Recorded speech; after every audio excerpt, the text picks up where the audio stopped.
So, hi guys, this is Tita Lavinia of Titas of Pageantry, and I am privileged to have the uber beautiful Miss International 2016, Kylie Verzosa, on board. Hello, Kylie. Thank you so much. Hi, Tita. Thank you so much for having me.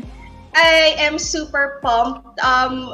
I interview a lot of the candidates, I interview queens, but syempre, iba naman yung feeling kapag alpha queen. Wow, Ang alpha! dito.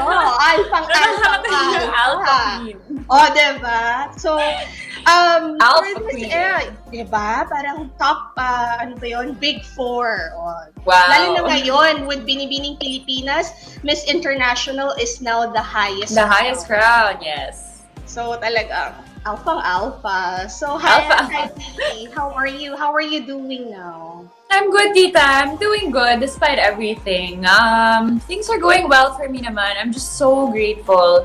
But I think this is such a humbling experience for everyone. So, yun, nagpapasalamat lang ako sa lahat ng pumapasok na blessings pa rin sa buhay ko.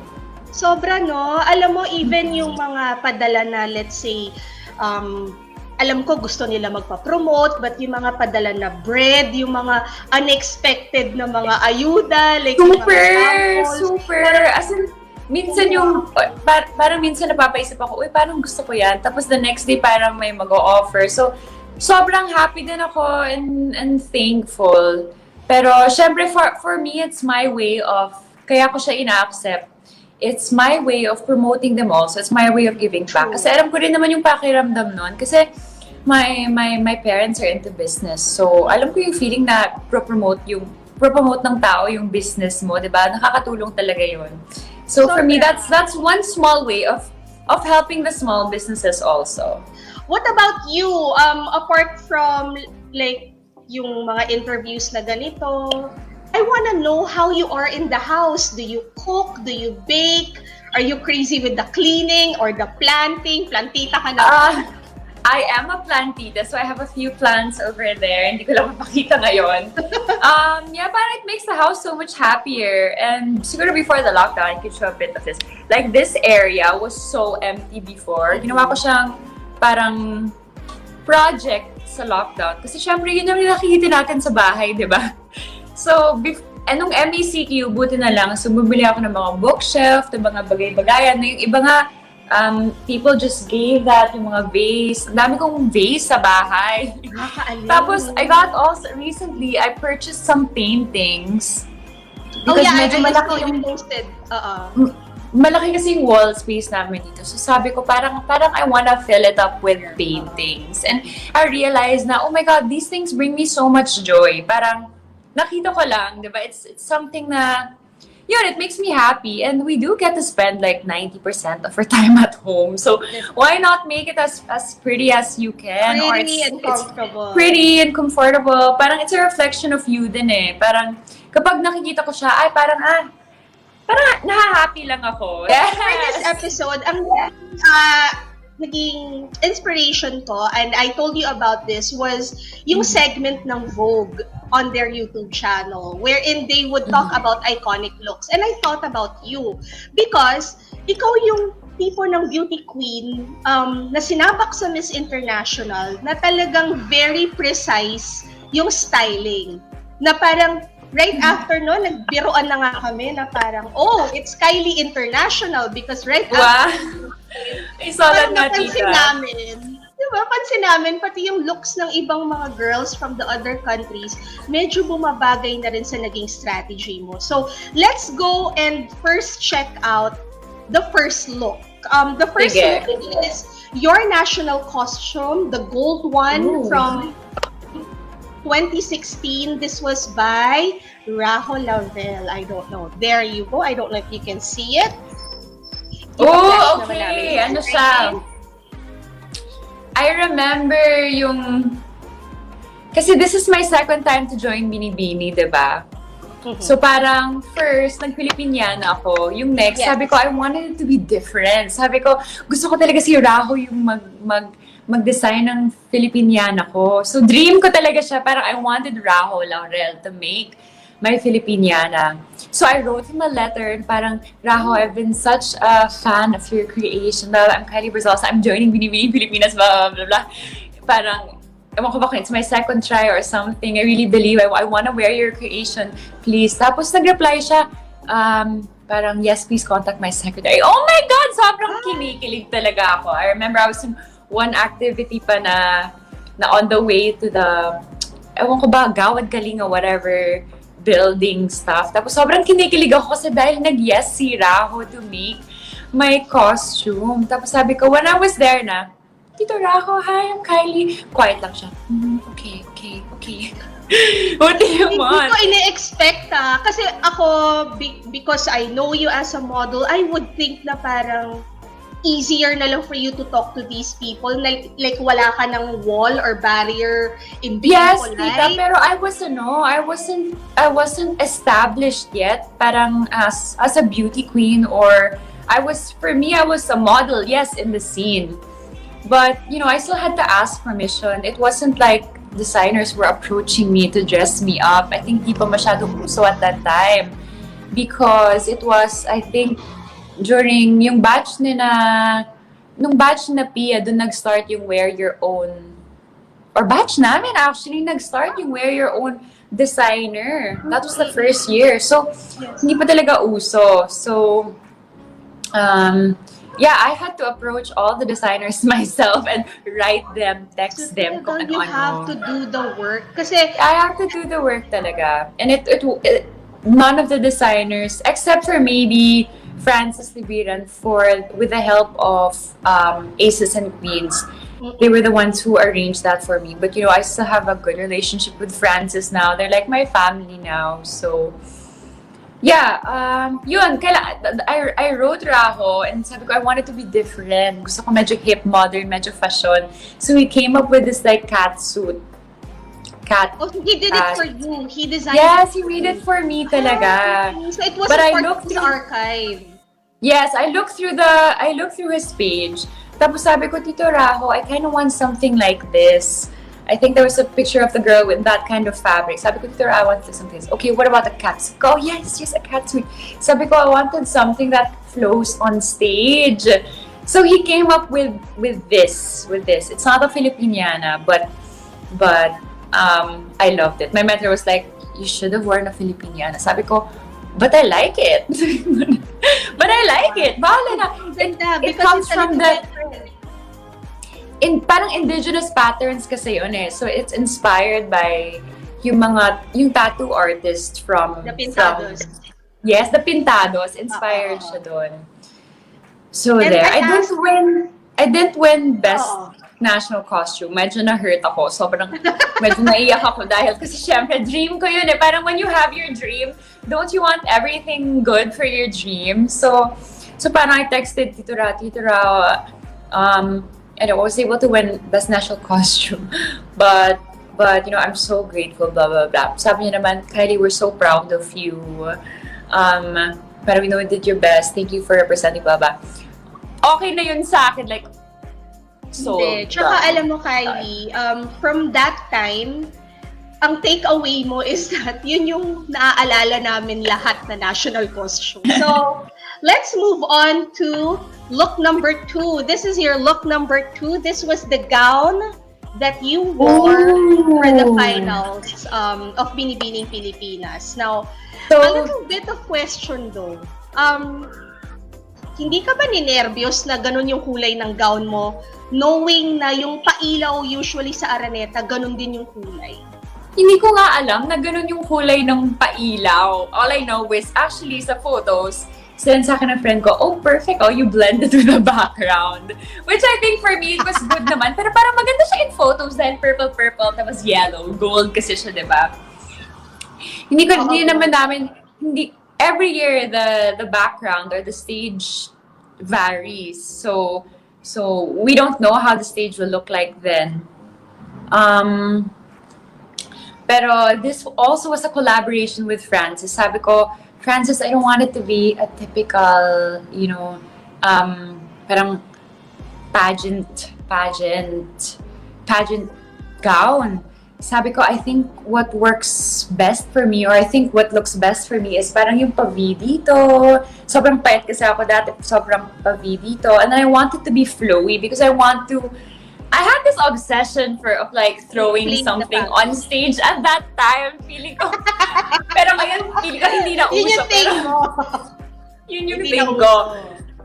Pero feeling ko hindi na uso. Pero, I just want it to be flowy. Pero sabi ko, gusto ko flowy siya. So, Francis came up with this thing. Sabi ko, so what color? So, it took time for us to think about the color. And for some reason, we chose violet because I guess it was something different. I also wanted it to be just different. So, dito, it was fully beaded with mesh in the middle. And then, parang ombre. So, it's not pure violet. Ombre siya na violet. So dark, biglang light siya. Did you have, like, I don't know if I'm gonna ask this because a lot of us thought talaga na perfect ka for Miss International. But I don't know kung medyo tedious na ba yun na naririnig mo ng time na yun because of course you were competing and the highest crown then was Miss Universe. When you conceptualized the gown, were you thinking this is going to be the gown that I will win because I'm destined to win Miss International, or do I have to make it bagay para magmukhang pang Miss Universe to? Anong mindset mo? For me, tita, ginawa ko yung gown just to look perfect for me. Parang ano ba yung gown na will suit me the best, na I look in the best. I didn't think it would conform into a Miss Universe nor a Miss International. I just thought it would just best conform into me. Pero syempre, when you join a competition, the prize you're going for is the top crown, and that was the top crown for 2000 from decades before to hanggang sa year ko and probably the year after. When you join a competition, you always want the best, the top crown. So, syempre, I was vying for the top crown. But, eventually, sobrang happy na ako sa Miss International crown. Oo naman. And then, eto curious lang ako, hindi naman to base dun sa looks lang talaga. Baka hindi ko na siya matanong ever. Go! Kasi gets ko naman. I mean, without you saying it, gets ko yung feeling naman na you want something, you got not the one you wanted, and then, paano mo na-realize, like, how did you get to settle with that fact that you got Miss International? And a lot of people were super excited that you got Miss International kasi a lot of people really felt na eto sure crown to sa Miss International.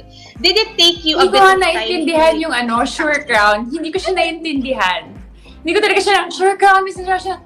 Anong sure crown? Hindi ko magets. Hindi ko talaga magets. Siyempre inaral natin yung top crown, di ba? So, nung napunta sa akin yung international, dun ko na inaral yung, okay, ito ba yung Miss International? This is where I need to focus on. Pero when they were saying, sure win na yan, sabi ko, anong sure win? Hindi ko gets. Hindi ko gets. Like, hindi ko gets.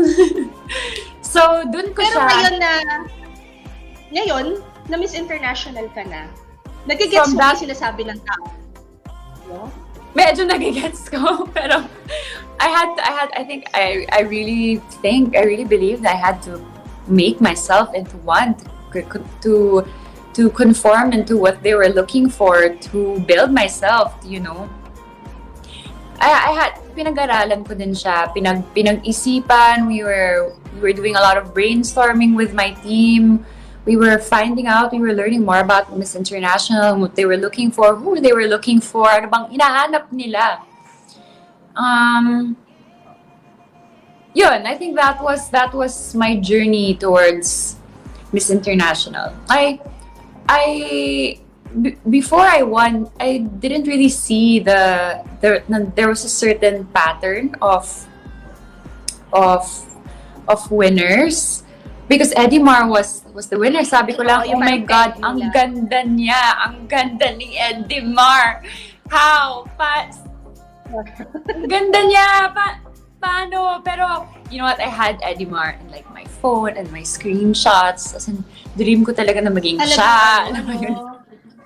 I really wanted to be her kasi parang, oh my God, ang ganda niya. Paano ko habulin? Paano ko habulin yung ganda niya? But that's all I was doing. I was like, okay, I'm gonna be her. Si Edimar talaga yung peg.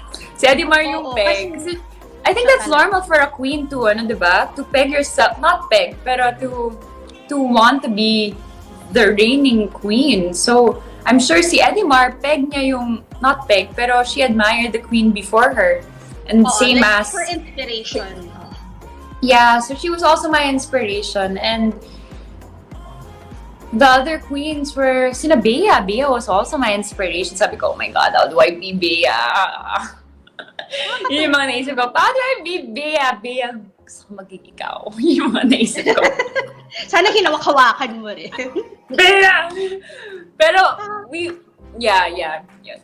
Nakakatuwa. Kasi, of course, when you're like us, pageant fans or analysts, or I don't know what you call us, we would always think na parang these girls are so confident, they're so sure of themselves. And then now you're telling me this, and it's like, wait, kailangan ko palang humugot ng inspiration para talagang maisa tao. Yes. Pero syempre, tita, I really think, iba kasi when you're competing because feeling ko you're showing the best parts of you, and now na siguro na I won, it also takes time to process these things na, ito pala yung pinagdaanan ko, siya pala yung inspiration ko. Diba, syempre as a candidate, gusto mo na ikaw yung ma-showcase na, diba?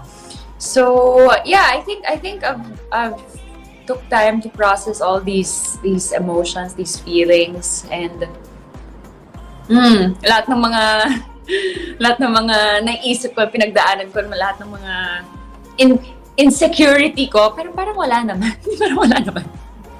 Oo nga, kasi siyempre sa amin, hindi namin maririnig yan kung hindi rin itatanong, di ba? Or hindi naman i-bring up. So, thank you for letting us know. Like, you're humans.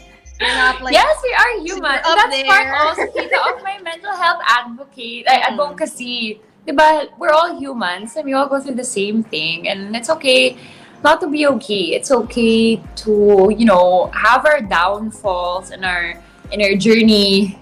You know, it's not a straight journey always, but you know, we always go through our nooks and crannies before getting to what we want. And you had like a fun ride, like going into Miss International. And since we are going into Miss International, let's talk about look number 3. So this is one of our favorite looks, Tita B and I. This was your departure outfit. This is the one in yellow. So we thought this was really genius. Pupunta ka ng Tokyo. Ganito yung itsura mo, mukha kang anime princess. Wow! This look. So I had one person to help me out during my Miss International journey, and this was Mama Romel. He's in Canada right now. Sobrang love ko siya. I'm always gonna be eternally grateful to him. Si Mama Romel, he's not here anymore, but he was like my mentor and my stylist at this time. And sabi niya, these are the pegs you need to go for. You always need to look sharp, parang sharp, clean, alam mo, mayaman, yun yung mga salita. I can't remember the rest, but you need to look kagalang-galang, like a princess, like true. A part of like the royal family, alam mo yun? Diba? So that was our peg. So this is actually when I could say na this is where I kind of learned fashion from him. Yung we gathered a bunch of things, which ako yung kumausap sa mga designers. Minsan ako din yung mga pumupunta doon, nag-grab ako or something to the designers, pick up the clothes. Kami yung nag-aayos. And he would style me in different ways. And this was a dress. And then I think we pulled out some clothes from H&M pa, super cute. Tapos, Mama, what do you think about this? What do you think about this top? Okay, I think pair it with this pink. Wow! Sabi ko, okay, it looks nice. Okay. Mama, I feel like a Barbie. Sabi ko, Mama, I feel like a Barbie. Sabi niya. So para siya si Sailor Moon na nag-pageant, na naka-pink na coat, naka-bright yellow na suit. Cute! And it's medyo different kasi black yung heel. Because usually you would pair this with like a silver heel. Pero cute with a black heel, no? Parang na-offset medyo siya. edgy, oo. Medyo edgy ng konti. Oo. Yes, Yun medyo naman edgy din. ng konti. May ribbon pa yun eh. May ribbon pa yun. At saka Aldo lang yung sapatos. Cute. May No, bow. So tita. parang, kita ko ngayon Kasi bow, usually ayan, no? the more common choice would be a silver shoe or strapless, 'di ba? Pero parang cute nung na-offset na nung black na point of view. Kasi hindi siya trying hard na maging super tweetum sweet. So parang may Yes. wait, may day Actually, ng nga, no, konti. tita. True. Aliw. So, you know what? Lalo na ngayon na nagsisenda ulit pa rin tayo ng mga girls natin sa Miss International. With Atisa as well, I remember she was in a bright pink like jumpsuit, and then yun yung gusto kasi namin ngayon na makita na parang makibagay ka. Kasi when I think about Japanese culture, it's not always the traditional. I still think of the neon lights. I still think of street fashion. I still think of like really fun Japanese stuff. And this is because my mother lives in Japan. My siblings are half Japanese. So life is so cute. part Japan. So gets ko yung like maliliit na quirks na ganyan. So nakakatuwa lang na after mo, the ladies right after, medyo sobrang pinag-iisipan na nila, departure pa lang, pasabog na. Like, hindi tayo sloppy. Diba? Na parang, I need comfort, eklabu kasi babiyahe ako. Ito talaga pasabog, umpisa pa lang. I think. Tsaka, honestly, yes, we can consider comfort, pero we kind of have to sacrifice that a little bit. Kasi kailangan natin maganda pa rin, di ba? People don't know. So, but I would say this shoe was a bit comfortable as long as you don't wear it for a long period of time. Tsaka, nasanay na yung pa ako, gusto ko heels lagi, so it wasn't a problem for me. Tama naman. Kasi, lalo na pag nagko-competition ka, talagang mas marami kang time na naka-heels kesa well, unless different na siya ngayon na. Alam mo naman, nag-i-evolve sa pageants. But when you arrived in Tokyo, in that bright yellow suit, meron ka bang welcoming committee doon? Or like, how did the girls like view you? Kasi syempre, darating ka, may mga girls ka rin naman nakasabayan doon. Anong vibe? I arrived there alone. Tapos, there was one person na greeted me from Miss International. His name is Makoto, na I'm still close to, na magkachika pa rin kami. Makoto-san. And, medyo straight face kasi lang si Makoto eh. Parang hindi siya magpapakita ng emosyon. So parang, Hi Philippines, here's your ticket. Siyempre ako jolly. Hi! Siyempre, malay ko ba kung ano. Pinoy, Oo, hi! Malay ko ba kung may camera or something. Walang camera. Hi Philippines, here's your ticket. Oh, okay. How do I go there? Oh, you take a bus, baba. Where do I get the bus ticket? Oh, there. Okay, so bilang ko mag-bus ticket. So the thing is, we had to carry our own stuff. Yung 6 maletas ko into a bus. And then that's when the Miss International team greeted us after yung bus ride namin. But that happens to all the girls. Sariling sikap talaga, and you have to learn how to carry your own luggage and be independent. Yung namin, 17 luggages katulad ni Chalita nun sa Miss Universe, hindi pwede pala yun. Oh my God. I only had 6 and I thought that was a lot na.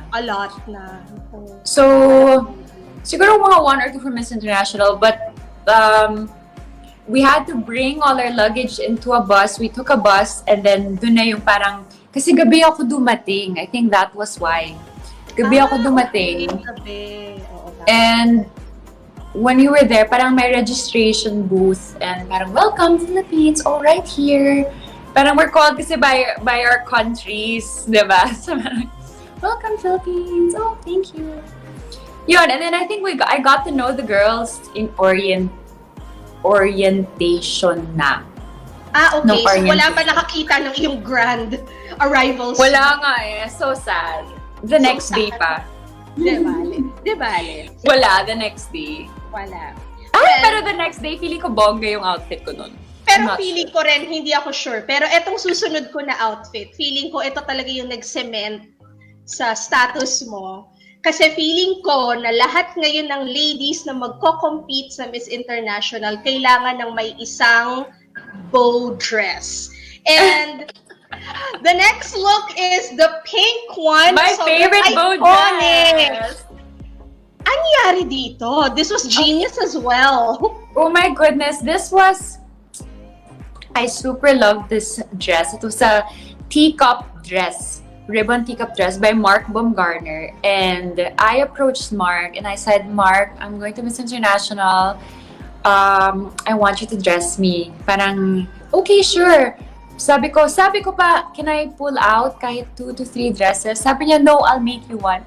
Thank you so much! Ang bongga. Yes, so I sent him pegs from his page also, or parang I think we collaborated. Pero this was an existing piece that one of his celebrities wore. I'm not sure if it was with a bow or not, but this is the first time he made it in pink.